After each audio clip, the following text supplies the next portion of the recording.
கொல்லத் துடிக்கும் ஆவிகள்.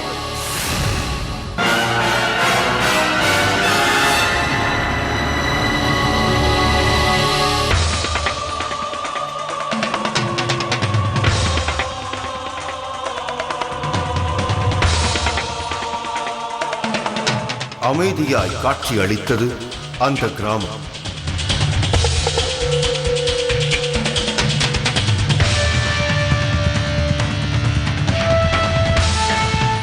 வேகமாக நடந்து வந்து கொண்டிருந்தார் ஒரு பெண். நீண்ட நேரம் மண் சாலையில் வந்து கொண்டிருந்தார்.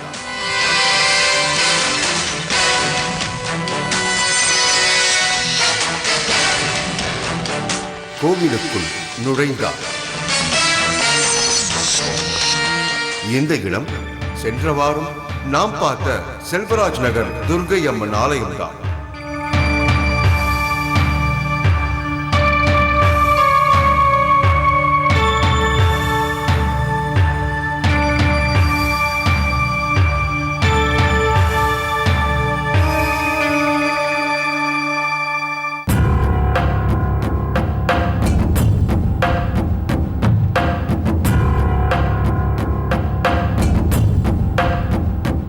பூஜையில் மும்முரமாய் இருந்தார் பெண் சாமியார் பிருந்தாதேவி.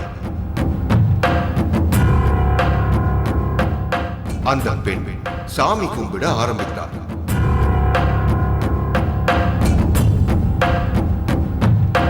சிறிது நேரத்தில் அந்த பெண்ணிடம் வந்த பிருந்தாதேவி வேப்பிலையில் அவரை மந்திரித்தார்.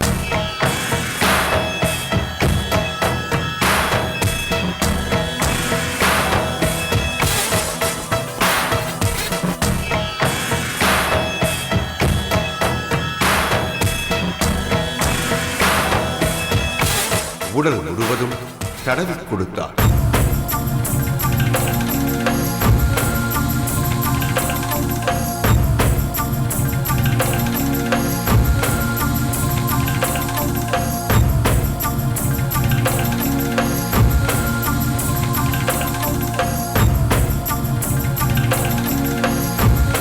அதன் பிறகுதான் அந்த பெண் சற்று அமைதியானார். பரபரப்பும் படபடப்புமாய் கோவிலுக்கு வந்தார். இப்போது சாந்தமாய் திரும்பிச் செல்கிறார்.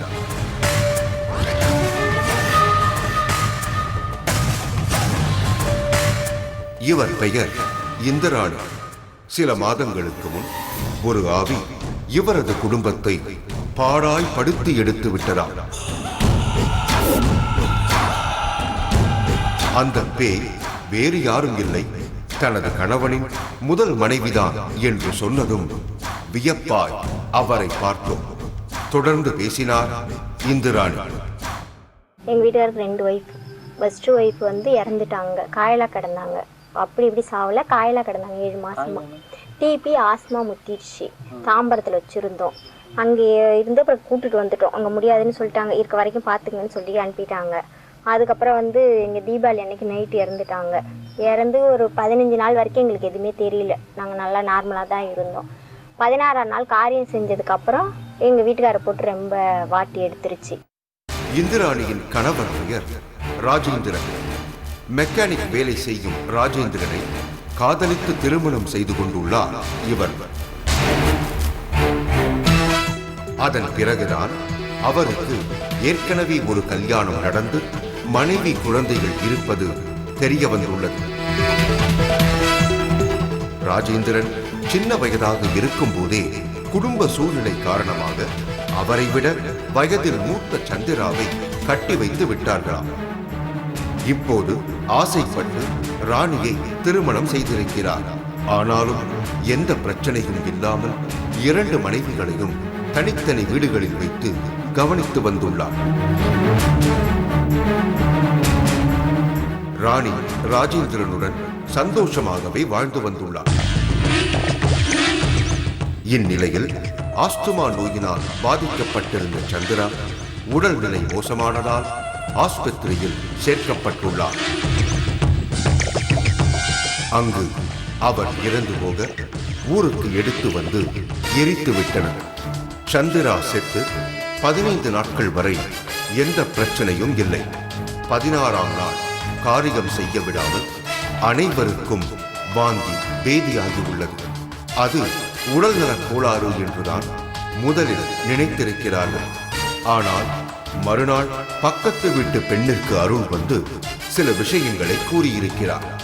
இறந்து போன சந்திராவின் ஆவி இவர்கள் வீட்டையே சுற்றி வருவதாகவும் யாரையாவது பலி வாங்காமல் போகாது என்ற அதிர்ச்சியை தெரிவித்துள்ளார். அதன் பிறகே ராணிக்கு விளங்க ஆரம்பித்துள்ளது. அருகில் உள்ள காட்டுக்கோவிலுக்கு சென்று வேண்டியிருக்கிறார். அதன் பிறகு வாந்தி வேதி நின்று போய் எல்லோரும் நன்றாக இருந்துள்ளனர். ஆனால் சில நாட்களிலேயே சந்திராவின் ஆவி ராஜேந்திரனை வந்து பிடித்துக் கொண்டதாம்.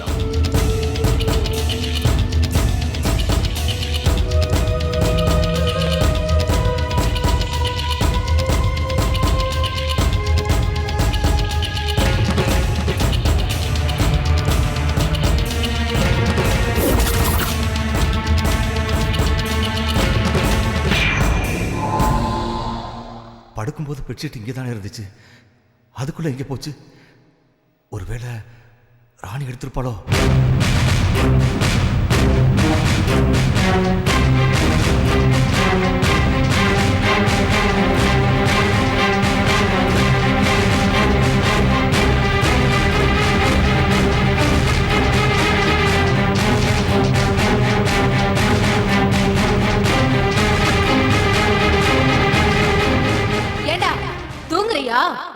நான் 15-20 நாளா சோறு தண்ணி இல்லாம தூங்காம தவிக்கிறேன், நீ மட்டும் நல்லா தூங்குறியோ?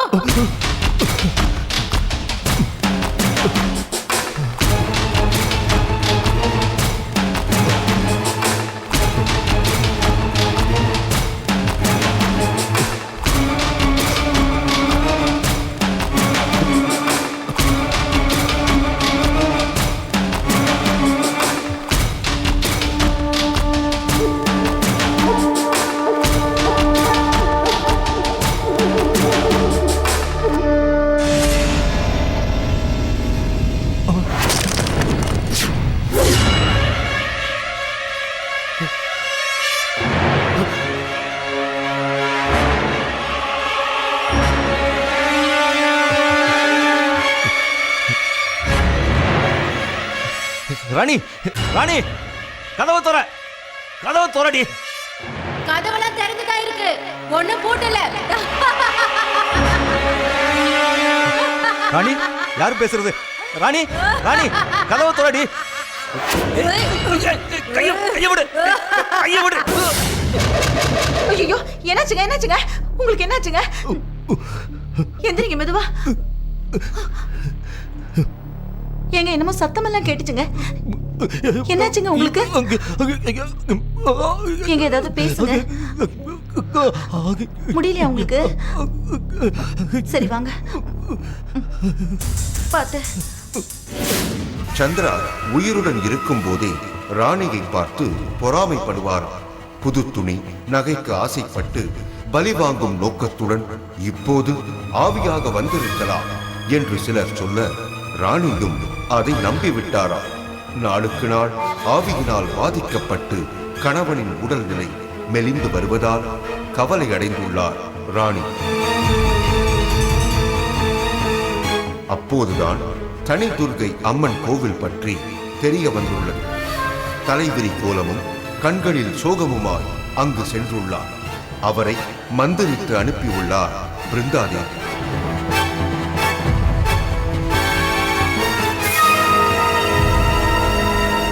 இதனால் சந்திராவின் ஆவியால் ராணியை நெருங்க முடியவில்லை.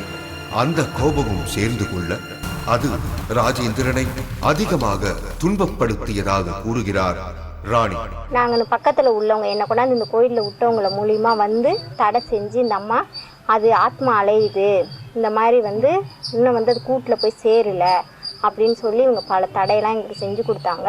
செஞ்சு கொண்டு போய் வச்சதுக்கு அப்புறமும் மீறிடுச்சு, தடையும் மீறிடுச்சு. இதனை அடுத்து பரிகார பூஜைக்கு ஏற்பாடுகள் செய்திருக்கிறார்.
வந்திருக்கிறது யாரு?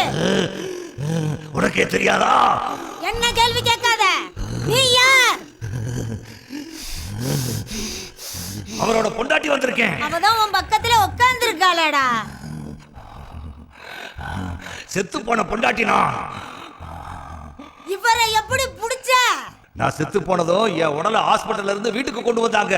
இவர் வந்து ஆட்டோவுல நானும் ஏறி வந்துட்டேன். இப்ப போயிடுறியா? இல்ல நான் என் வேலையை காட்டவா? இல்ல, நான் போயிடுறேன். நான் போயிடுறேன். நான் போயிடுறேன்.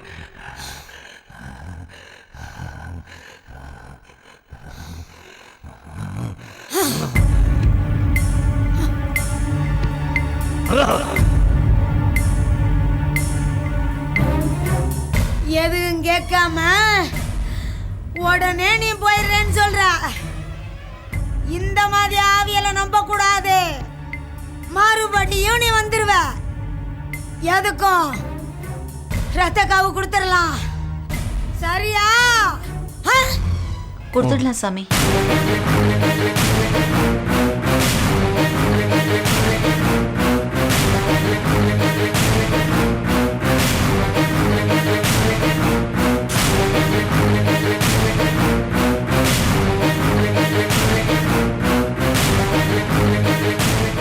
இந்தா தள்ளி கொண்டு போய் காவு கொடுத்து. சரிங்க.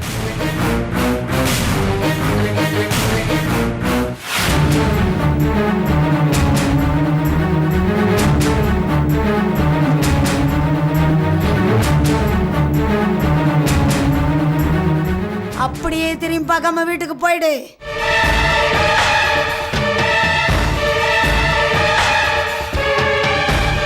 இனி உனக்கு எந்த கவலையும் இல்லை.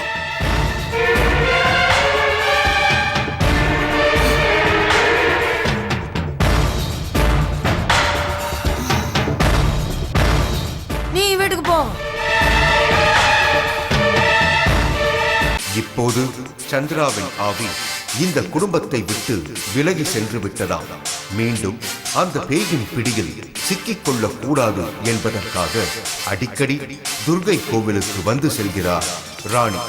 உரிய நேரத்தில் இரத்த காவு கொடுத்ததால் ராணியின் குடும்பம் தப்பியதாகவும், சில சமயம் ஆவியின் அட்டகாசம் அதிகமாகி அடக்க முடியாமல் போவதும் உண்டு என பீதியை கிளப்பினார் மாலா. அந்த பொண்ணை எரிச்ச இடத்துக்கே கொண்டுட்டு போய் அந்த 3 பேரையும், அந்த குழந்தைய, அந்த அவங்களுடைய கணவரை எல்லாத்தையும் தலை சுற்றி அந்த சேவலை வந்து உயிர்காவு கொடுக்கணும்னு சொல்லியிருந்தாங்க. அதை கொடுத்த உடனே நீங்கள் அந்த பொண்ணை அதை கூப்பிட்ற மாதிரி இருக்கும், திரும்பி ஏங்கன்னு வாங்கன்னு எல்லாம் கூப்பிட்ற மாதிரி இருக்கும், நீங்கள் திரும்பி பார்த்துடாதீங்கன்னு சொல்லி விட்டாங்க. திரும்ப அது போலவே பரிகாரங்கள்லாம் செஞ்சாங்க. அந்த பொண்ணுடைய ஃபோட்டோவும் இருந்தால் உடச்சி போட்டுட்டு திரும்பி பார்க்காத வந்துருங்கன்னாங்க.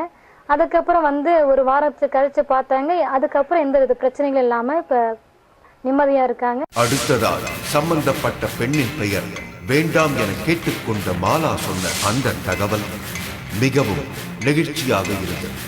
இடைவிடாத காய்ச்சல் என்று பிரியா என்பவர் ஒரு இளம் வயது பெண்ணை அந்த கோவிலுக்கு அழைத்து வந்துள்ளார்.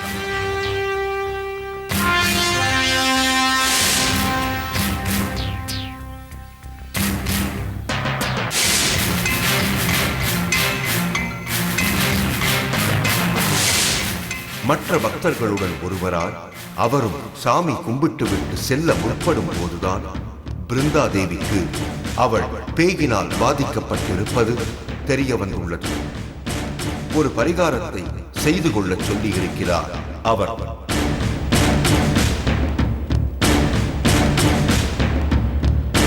வணக்கம் சாமி. உட்காருங்க.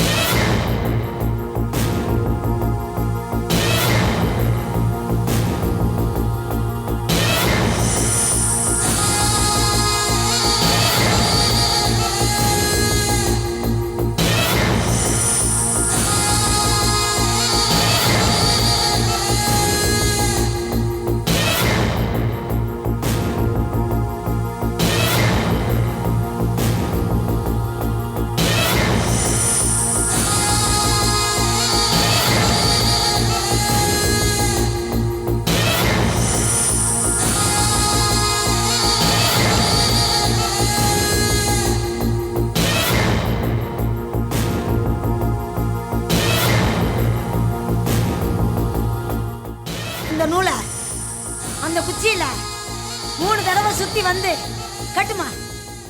சரிங்க சாமி.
வா.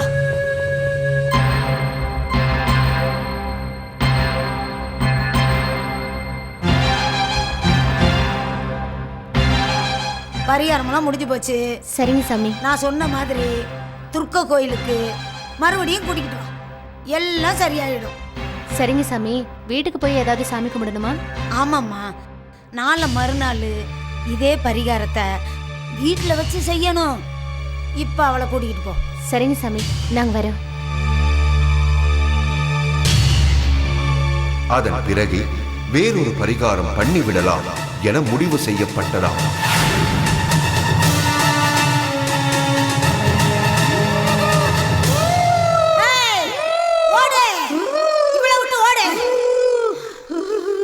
பிரியா, எனக்கு என்னமோ சந்தேகமா இருக்கு. என்னன்னு சொல்லுங்க சாமி.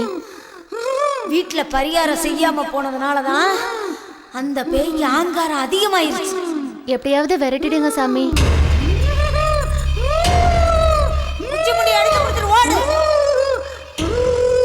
அவ சின்ன பொண்ணு, வாழ வேண்டியவ. முடி எடுத்து கொடுத்துரு. முடி எடுத்து கொடுக்காட்டினா பரவாயில்ல, சத்தியமா அது பண்ணு. பண்ண மாட்டேன். பிரியா சாமி, முடியும் எடுத்து கொடுக்க மாட்டேங்குது, சத்தியமும் பண்ண மாட்டேங்குது. கடைசியா ஒரு வழிதான் இருக்கு. சீக்கிரமா போய் கண்ணாடி எடுத்துட்டு வா, அதையும் செஞ்சு பார்த்துருவோம். வா. சரிங்க. இந்த பாருமா, தலையை நிமிந்து ஒரு தடவை பாரு. முடியாது, பார்க்க முடியாது. அதுக்கு மேல நான் உன்னை தொந்தரவு பண்ண மாட்டேன். ஒரே ஒரு முறை மட்டும் பாரு. முடியாது. தலையை நிமிந்து பார்க்க மாட்டேன். பார்க்க மாட்டேன். ஒரு தடவை பாரு. பார்க்க முடியாது. ஏய்,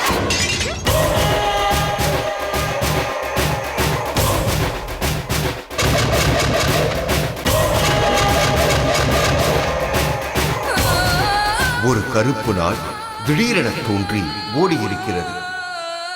நாய் வடிவில் வந்த அந்த ஆவி இந்த பெண்ணின் உயிரை எடுத்து சென்று விட்டது என்பதை அங்கிருந்தவர்கள் உணர்ந்து கொண்டார்களாம். இப்படி விருதாச்சலம் ஏரியாவில் பேயினால் பாதிக்கப்பட்டதாக சொல்லப்படும் சம்பவங்கள் அதிகம் என்கிறார்கள் அப்பகுதி மக்கள்.